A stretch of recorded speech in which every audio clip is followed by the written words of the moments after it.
you know, a lot of guys being hurt, a lot of guys playing hurt, and there's a lot of character in that locker room. And it is a tight-knit group, and they just kept fighting, and I congratulate them. I'm proud of them.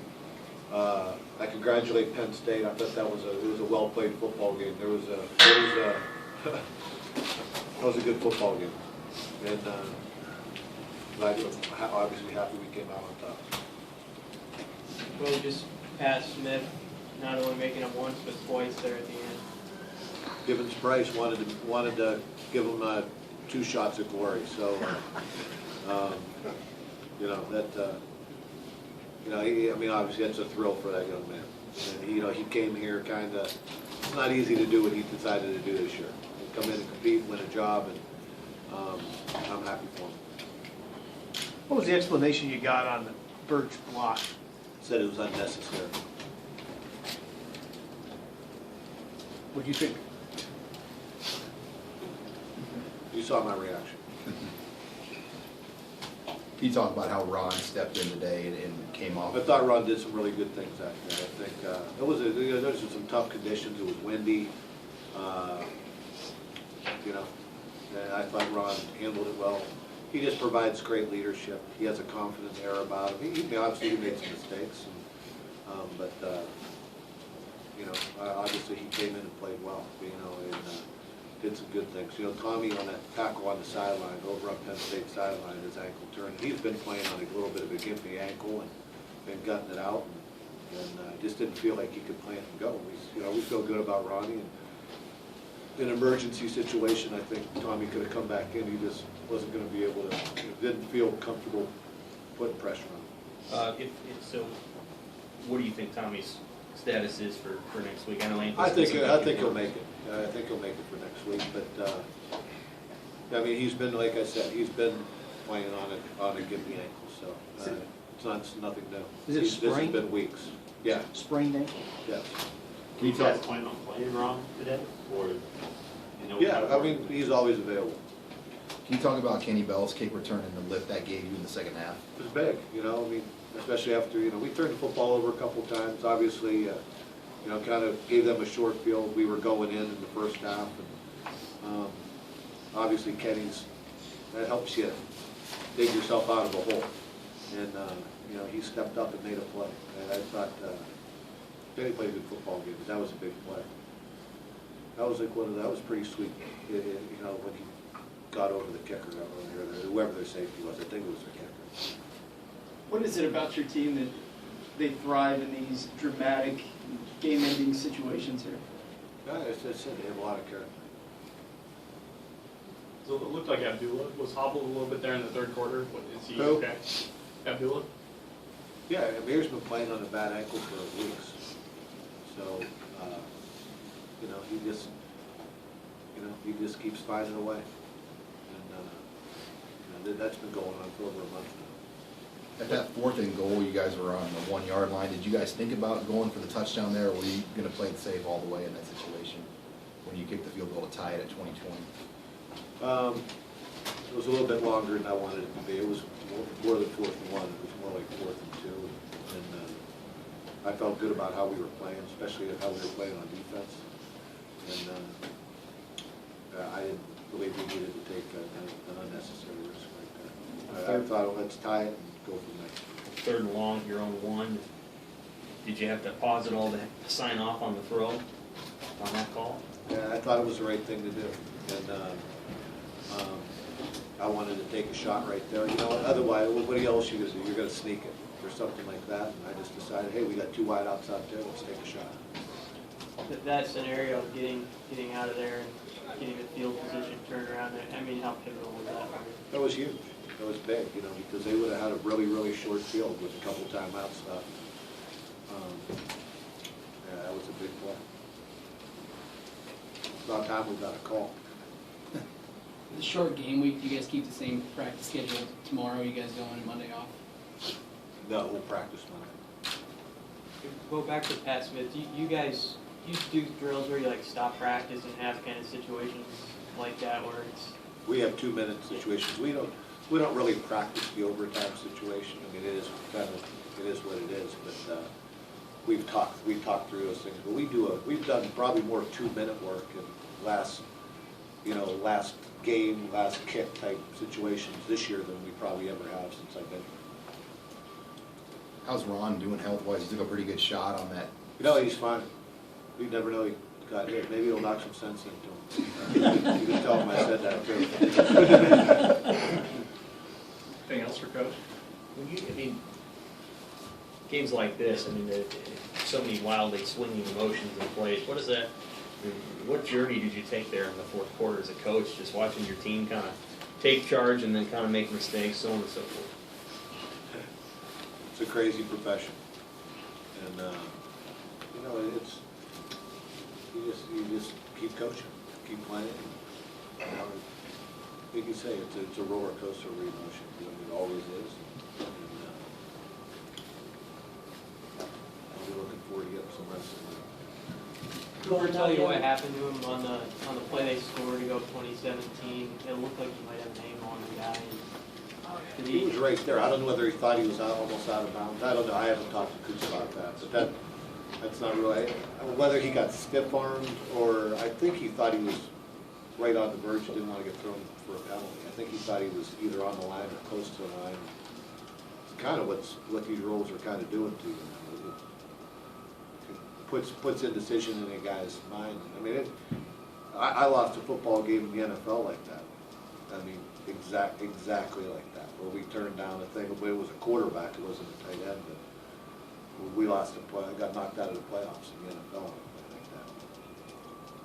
Trust me when I tell you, Coop wasn't turning down the tackle. I promise you that. Get back to the kickoff. Do you work on the special teams a lot? And did you think you could exploit Penn State's special teams? No, I think they're well coached on special teams. I just think that's a guy making a play, and we had it blocked well. Had one blocked well earlier in the game. We thought we had a crease earlier, and we took it outside and probably missed the hole. But there wasn't anything that we in particular we thought we were going to exploit. They're a well-coached football team, and it's just you got to go execute. In a big picture sense, you get any added satisfaction from winning at Michigan? Tough place, winning at Penn State, tough place. Just want to win. I don't care where it is. And just your defense, that you gave up a few yards early against the run, it looked like you made some adjustments. What was different? Just played better. We didn't make many. We moved a little bit here and there, but we didn't. They blocked the zone play probably as good as any football team that we've seen all year, and they take advantage if you miss a gap, if you they run it in a number of different ways. They know what they're doing. They're very, very well coached in the running game and up front. And we did some things. It'll be interesting. I'm looking forward to watching the film because we did some things a little bit differently to hopefully offset some of their push and how they block some of their things. And I'm looking forward to seeing see it on film. And I think hopefully I can learn a lot from it. Iowa runs the same play. A lot of people run the stretch. Penn State does a couple things that are pretty unique in how they block it, and I haven't spent a lot of. I don't really remember exactly how Iowa blocked it, but I thought we as a staff learned a lot about how Penn State likes to block it as the week went on, and how they like to run it, what kind of structures and that type of thing. And with our young D-line, I went into the game. I got to tell you, I was concerned. I was concerned about being able to hold up and just do it down after down after down. I was glad our kids kind of got better as the game went on. I thought our kids up front played well. I thought a young group of defensive linemen are just getting better. They really are. We didn't have Thad today. His knee was bothering him. He tried to go out before the game and didn't go. And that means our guys inside. That was a young group in there. And they just continue to grow up. And obviously in a tough environment. Just kind of go through the emotions going out there on the field for that last kick. Really, this is what you dream about. This is the reason why I transferred to Nebraska for my final year of eligibility. That's those kind of moments I've been dreaming about ever since I made the decision to do it, and it's truly unbelievable. It's something I'll remember for the rest of my life. going out there for that last kick, a lot of guys have been asking me so far, like, oh, they iced you, were you nervous? And no, I was pumped up. And those are the moments we live for. That's that's the best scenario you could ever imagine. So really, I was just excited for the opportunity to finish the game. I've been 1-1 all year. So. Did you know it was good as soon as you kicked it, or what? Oh yeah, you know most of the time pretty much as soon as you hit it. But on a day like today, with the way the wind was and how cold it was, really you couldn't get the feel right off your foot. Your foot's about numb. So, but once I hit it, once I saw it go up, I just took a second just to pause and watch it. But I knew as soon as I hit it, it was good. And then you took off running the other way, right? Yeah. Like I said, the emotions of the moment kind of take over at that point. And, it's almost one of those deals where you don't even know what you're doing at that point. You're just kind of running around like a chicken with your head cut off, just having fun.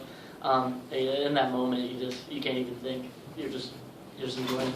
Pat, what did you think about having to make it twice? Not how you script it, not how you write it up. But at the same time, the guys kind of turned around and kind of had a worried look on their face. They're like, oh no, like you just made it, and now you got to do it again. And so I just kind of told them, hey guys, calm down, chill out. Like I got this. This is nothing. This is what I live for. This is what I live for. This is, why I'm here. This is what I want. So like I said, not the way you script it, but we'll take it. Was that about the edge of your comfort zone today in the wind, or did you think you go a little bit further back? It was tough out there today, especially we had some of the newer balls in the rotation now because Taylor always liked the real old balls and the new guys liked the new balls. So and it was cold and it was windy and it was late in the game, and so really range today just depended when you caught it. If the wind was blowing, you never know. You could leave it short from 45 yards, but if the wind was dead, 50-55 was still fine. Did you notice the fans kind of moving in? I didn't. The long snapper though told me about it afterwards. He was like, it was like a huge wave of people coming in. I said I didn't even notice it, but I guess it was a pretty cool sight to see. What goes on in your mind in that situation after they do call the timeout? What are you thinking? Really, you're trying to think nothing. That's just the best way I can put it to you. If you're thinking, you're going to screw up. I don't know how many of you guys golf, but as soon as you start thinking about something when you're in the middle of your swing, that's when you're going to mess up. It's the same thing with kicking. And so really at that point, you're just trying to block everything. You're just trying to, be excited about the moment, but at the same time, you're not thinking about anything. When Ficken missed, did you kind of know right away, all right, basically 3 plays and I'm up? Yeah, exactly. In that situation, you're not going to get too aggressive with the play calling. You're not going to start trying to throw the ball downfield, especially with how cold it is outside. So pretty much at that point, we're going to run it a few times, try to get a little bit closer, and then take the field goal. So as soon as he missed it, you feel for a guy like that.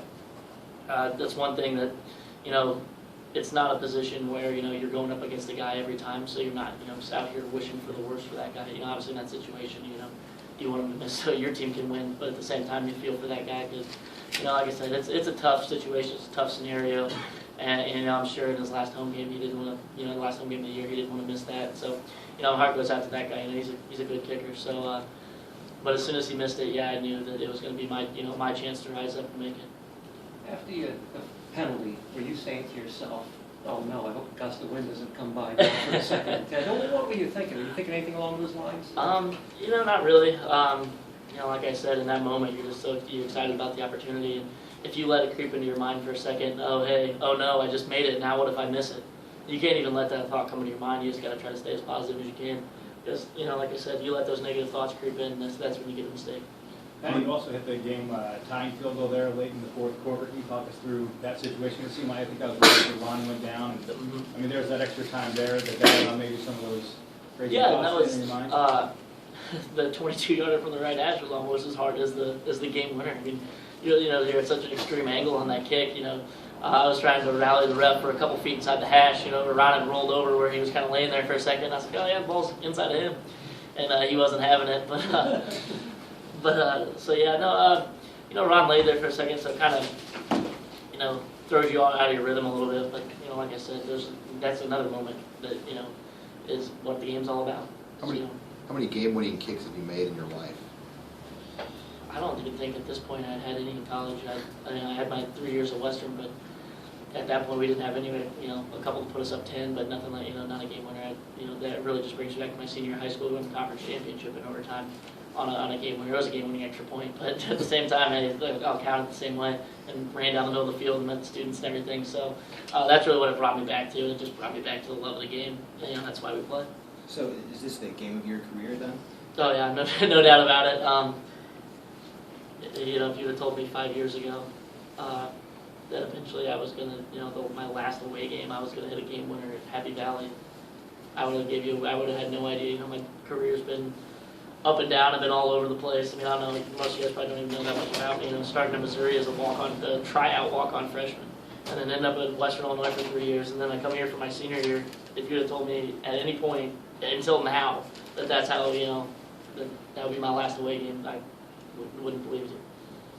Hey Pat, what does this do for this team? You got a chance to get 9 wins next week, and you seem... What's amazing about this team is our ability to keep fighting no matter how much negativity comes our way. How much, last week was such a tough game because we felt like we played so well, but, it just wasn't our day. It was, everything went kind of the wrong way. And, it can be tough at times when you're under the microscope. And, Nebraska's a historic program and they have high expectations, as they should. And so the way this team, keeps fighting, and there's so many guys banged up, there's so many injuries, especially on the O-line. I'm really proud of those guys, and just kind of our resilience in the way that we just keep fighting and fighting and fighting and finding a way, to win close games. On a cold day, it's snowing, and at any point, when you don't have a chance to go to the Big Ten championship anymore, we could have, gave up. Guys could have said, "Oh, it's freezing cold," I'm not really feeling it today, and gave up. But the resiliency of this team to really come through and just find a way to win was amazing. Hey Ron, first of all, how sweet is it to go to Penn State and be the winning quarterback? It feels pretty good. It was really sweet though when it started snowing.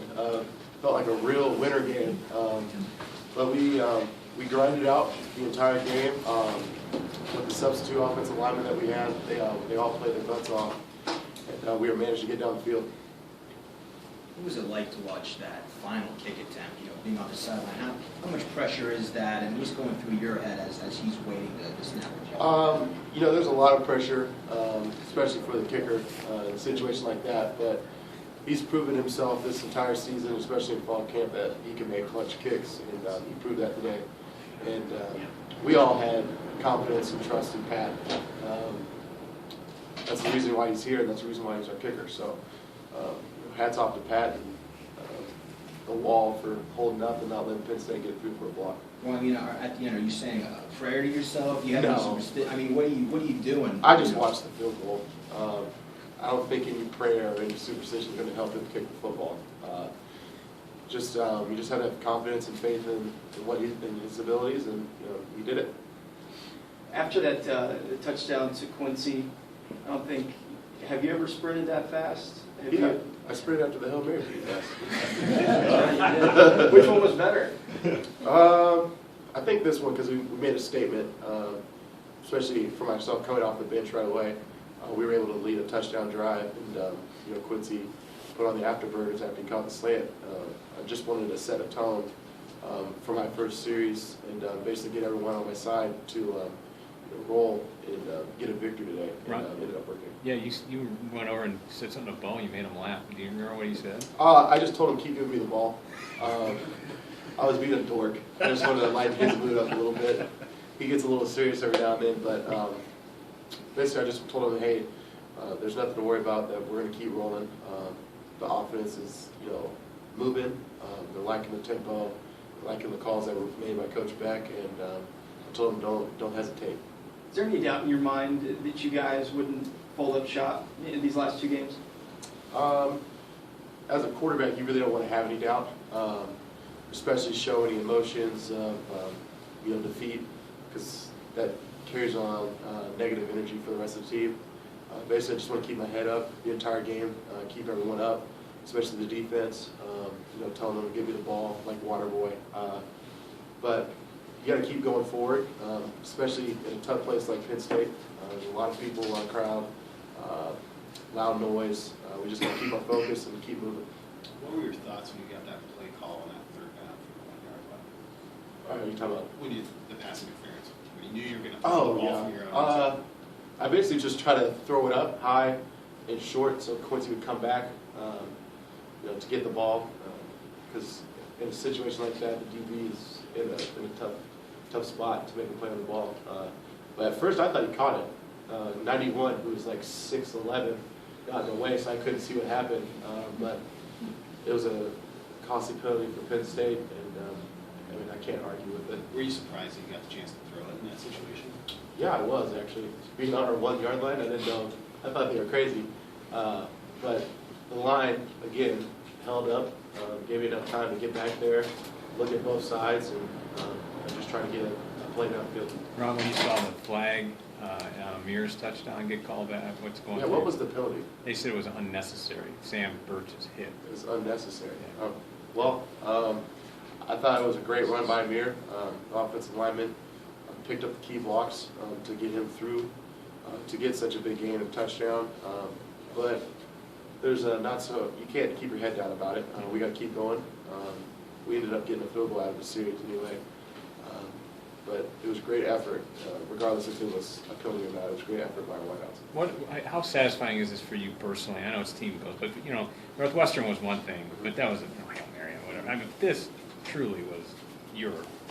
It felt great. I waited a long time. It was a walk-on. Not too many people can say they were in a situation like this. Regardless if it's my last year, I'll cherish these moments for the rest of my life. I was out there in battle, basically, with some of my best friends, and we ended up putting a drive together to tie the game. Our defense stepped up, and Patrick hit the game-winning field goal. So it feels really good to be a part of a situation like that.